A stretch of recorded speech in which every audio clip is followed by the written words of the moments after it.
Hey, welcome to another video. We're not talking anime or probably not Toku this time. Does this count as Toku? Whatever. We're going to talk about Shin Godzilla because I saw that finally the other day. In short, I really liked it. It's been 12 years since the last Japanese Godzilla movie with Final Wars in 2004, and all we've had in between that really was 2014 Godzilla, which I wasn't particularly a fan of. But Shin Godzilla was very, very good.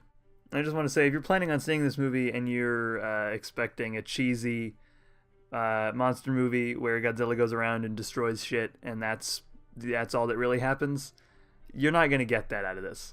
Shin Godzilla is at its core a disaster movie. Throughout all of it, Godzilla is a force of nature destroying things.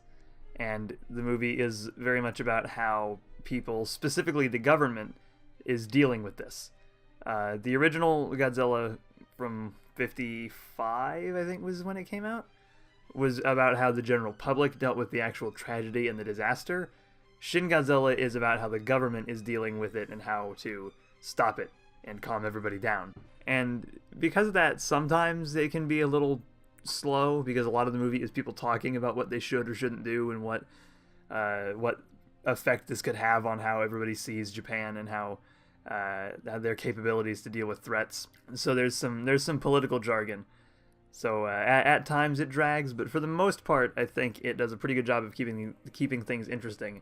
Because usually, this isn't the case all the time. There's some times where it doesn't do this, but most of the time, whenever you start to think this is getting a little slow, that's when they'll cut to a bit of Godzilla doing something. So it keeps things interesting by interspersing bits of Godzilla doing what Godzilla does. And from that description, you can probably guess that this movie is pretty serious, and it is. It's honestly kind of a grim movie sometimes, because there's a couple points where it really feels like, well, everybody's screwed, Godzilla's going to kill us all, or we're going to get nuked in an attempt to kill Godzilla so it doesn't attack any other countries.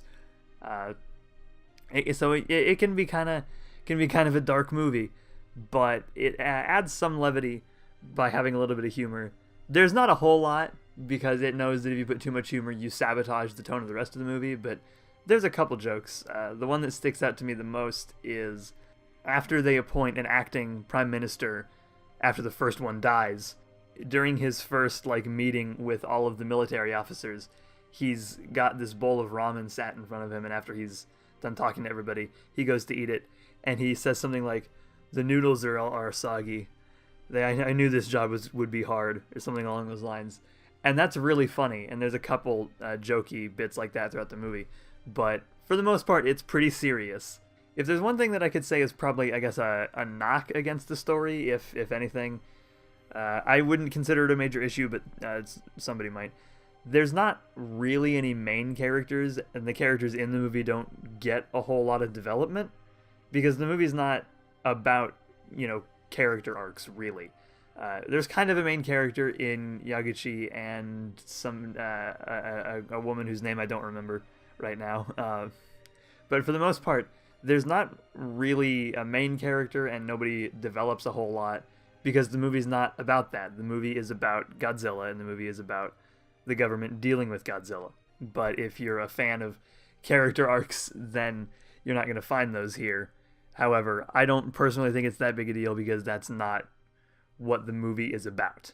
And really, I feel like that kind of makes the movie a little bit more commendable, because even though I don't really know anything about these characters, and the movie hasn't really given me a whole lot of reason to care about them, I still want to see most of them make it out alive, and I want to see how and if they're able to handle this Godzilla problem. So I think the fact that the characters are pretty bland and cookie cutter, and they don't really get any development, just kind of adds that extra compliment to the movie, because despite that, I still cared about everybody and wanted to see what they were going to do. But again, that you might think that's a problem. Fine. I personally, it doesn't bother me very much. The last thing I want to talk about, writing and structure-wise, before we move on to more aesthetic things that I'm better at talking about, the movie is paced very well. I have a really awful attention span, and This movie is 2 hours, and for the most part, 2 hour movies are a bit long for me. I think hour and a half is perfect length for a movie. Hour 40 minutes is also good. 2 hours can be a bit much. So a really high marks for a movie to me is when I can say it's 2 hours but doesn't feel like it. And Shin Godzilla is like that. It's a 2 hour movie, but it only feels like maybe an hour 20 minutes, hour and a half. Like I said, there are parts where it kind of drags a bit and gets kind of slow, but at no point did I think, man, when is this gonna be over, or how much longer does this have? Which is a thing that I think a lot in movies. Now moving on to things that I'm a bit better at talking about, because if you can't tell, I'm not a writer, so talking about story is not my strong suit. Aesthetics and how a thing looks and how it's presented, I guess, is more something I'm a little bit better at. This movie is filmed really simplistically. There's a lot of still shots. There's a lot of very simple camera work. Nothing is really super complex, and a lot of the times when you're inside and watching the politicians and everybody discuss how to deal with Godzilla, it's just a lot of static shots of the entire room. So there's not a lot of inventive, creative camera work, but it's still shot very well. There's a couple bits in the beginning of the movie that are filmed from like handheld cameras. One from, I believe it was supposed to be a research team investigating a boat that had been abandoned, and then a couple later on from phones and handheld cameras kind of in the middle of the disaster. It's filmed pretty simplistically, save for those. That doesn't mean that there aren't really good shots. The first time we see Godzilla's final form, his fourth form, kind of off in the distance as most of the camera is looking at the water and the trail that he's made. I really like that shot. The city at night, when all the power's out as Godzilla is using his nuclear breath for the first time, that is an amazing shot, and Godzilla really pops because of how dark it is and because of how bright he is. It looks great. It's a very good looking movie. The CG can be a little iffy at times, mostly on Godzilla's second and third forms. I didn't notice it being really particularly bad on his fourth form, but it can be a little cheapy on second and third forms. But it's not that big a deal, I think. And similarly relating to that, a big point of contention about this movie before it came out was Godzilla's design. A lot of people didn't like it when it was first revealed. I wasn't huge on it when they showed it off. But as time went on, I've grown a lot more accustomed to it, and now it's probably one of my favorite Godzilla designs. It looks very much like I would imagine a real Godzilla would look. And if we're going on the old like Godzillasaurus thing, that he was like a mutated dinosaur, then he might have those weird tiny hands. There's still oddities about the design. The eyes, I think, are still a little bit googly for my tastes.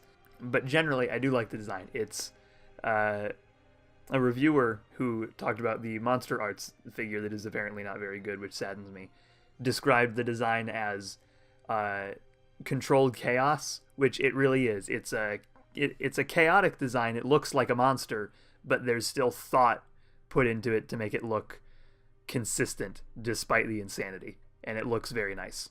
His other two forms are a lot more uniform and a lot more clean looking, and they look fine. They look good too, but the standout is the fourth form, which is the one that we see throughout most of the movie. And then the last thing I want to talk about is the soundtrack. I cannot remember the name of the guy who composed it, but he's also done music for one of the Evangelion movies, which, incidentally, Shin Godzilla was, I believe, written and directed by Hideaki Anno. It might have just been directed. Point is, Hideaki Anno... I'm bad at speaking right now. Hideaki Anno, who did Evangelion, worked on the movie. I haven't seen Evangelion at the time of recording this, so I don't know if there's any similarities, but just a thing to throw out there. The soundtrack is very, very good. A lot of it is haunting, and there's a lot of chanting to make it sound very creepy. Apparently, according to the composer, he used a lot of English chanting to make it sound even creepier to the Japanese audiences. But if you ask me, as one of the English audiences, it's plenty creepy as it is. But outside of creepy tracks, there's also, triumphant tracks near the end of the movie when they're enacting their plan to take down Godzilla. There's some more hard rock tracks that I can't recall when they actually played in the movie, but they're on the soundtrack. and there are even reappearances of old Godzilla tracks, like the theme from, I believe it's Godzilla versus Space Godzilla shows up in it, or was it something else? I double checked. It was not Godzilla versus Space Godzilla. It's credited to Terror of Mechagodzilla. But there's a couple of other recurring songs, some from Ghidra, Invasion of the Astro Monster, and then, like I said, from the original Godzilla. There's a lot of returning tracks. Apparently there's some from Evangelion on there as well. The soundtrack doesn't list those as being from, or any of them as being from Evangelion, but apparently those are there as well. But the soundtrack is very nice. I like it a lot. And even if you haven't seen the movie or don't plan on seeing the movie, if you plan on seeing the movie, I'd say watch it before you listen to the soundtrack. But if you don't plan on seeing the movie anyway, listen to the soundtrack. It's on Spotify, and then buy it because it's cheap and good. But that is about all I have to say about Shin Godzilla.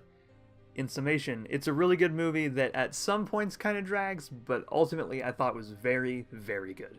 That's going to do it for this video. If you enjoyed, then you can subscribe, and hopefully YouTube will tell you when I upload something new, but if not, then I post them when I upload on Twitter, which is linked in the description below along with a couple of other things. Alternatively, if you want to see a couple of the other videos that I've done, then on screen right now are two of my previous ones. On the left is the last video I did, which was on the first 12 episodes of Kamen Rider Build, and I don't know what the one on the right is going to be because I haven't decided it yet. That's all for now, and I will see you guys next time.